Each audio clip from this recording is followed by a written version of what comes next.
High, চলুন আজ এই জামবাবুর গল্প শোনা যাক। গল্পটা হলো এমনই, এই বছরই নার্সারি থেকে এই জামবাবুকে অ্যাডাপ্ট করা হয়েছিল। আর যখন অ্যাডাপ্ট করা হয়েছিল সেই অবস্থাতেই উনি ফুল নিয়ে আমার বাড়িতে প্রবেশ করেছিল।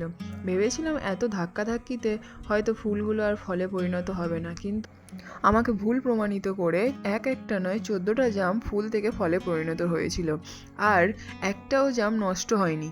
প্রতিদিন ছাদে যেতাম আর ভাবতাম কবে যে তোরা পাকবি, কবে খাবো কে জানে।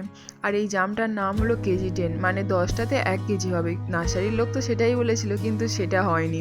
কিন্তু জামগুলো নর্মাল যে জামগুলো হয় তার সাইজ থেকে অনেকটাই বড় হয়েছিল। জামে রয়েছে প্রচুর পরিমাণে ভিটামিন, খনিজ আর অ্যান্টিঅক্সিডেন্ট, যা স্বাস্থ্যের জন্য খুবই উপকারী। বিশেষ করে যাদের ডায়াবেটিস আছে তাদের জন্য জাম খাওয়া খুবই উপকারী।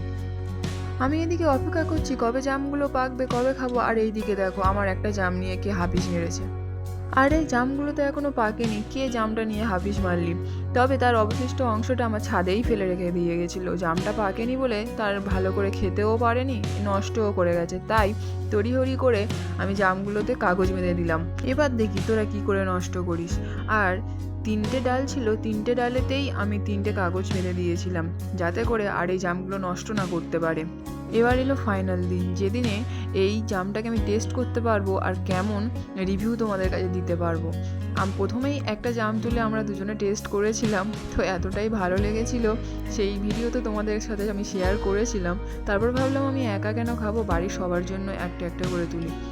আবার 3টে জাম আমি তুলেছিলাম। এবার দেখো এই যে জামগুলো, আমাদের যে নর্মাল জাম হয় না, যেমন সাইজ হয় তার ডবল সাইজ ছিল এই জামটা, আর খেতে খুবই মিষ্টি। আমাদের দেশি জামটার ভিতরে যেমন একটু নীল কালার হয় আর খেলে যেমন জিভটা নীল নীল হয়ে যায়, কিন্তু এটা না পুরোটাই উল্টো। এর ভিতরটা একদম পুরোটাই সাদা, কিন্তু এটা খুবই মিষ্টি। এরপর আমার প্রধান কাজ হলো যে প্রত্যেকদিন সকালে উঠে চেক করা কোন জামটা পেকেছে আর কোন জামটা তুলবো, আর কোন জামটা গাছেই রেখে দেবো আর একটু পাকতে দেবো। এবার জাম গাছের মাটি সম্বন্ধে একটু বলি। মাটি তেমন কিছু নয়, একটু বালি মাটি, একটু বাগানের মাটি, আর কিছু হাড়ের গুঁড়ো, শিংকুচি, এইসব দিয়ে মিশিয়ে এই গাছটিতে বসানো হয়েছিল। যেহেতু এটাতে ফুল ছিল তাই এটাতে কোনো রকম সার প্রয়োগ করা হয়নি। তবে যখনই এই ফলগুলো পুরো সবই তোলা হয়ে যাবে তখনই একে একটু সার দেওয়া হবে হেলথ ঠিক করার জন্য। আপনারা চাইলেই এই গাছটা লাগাতে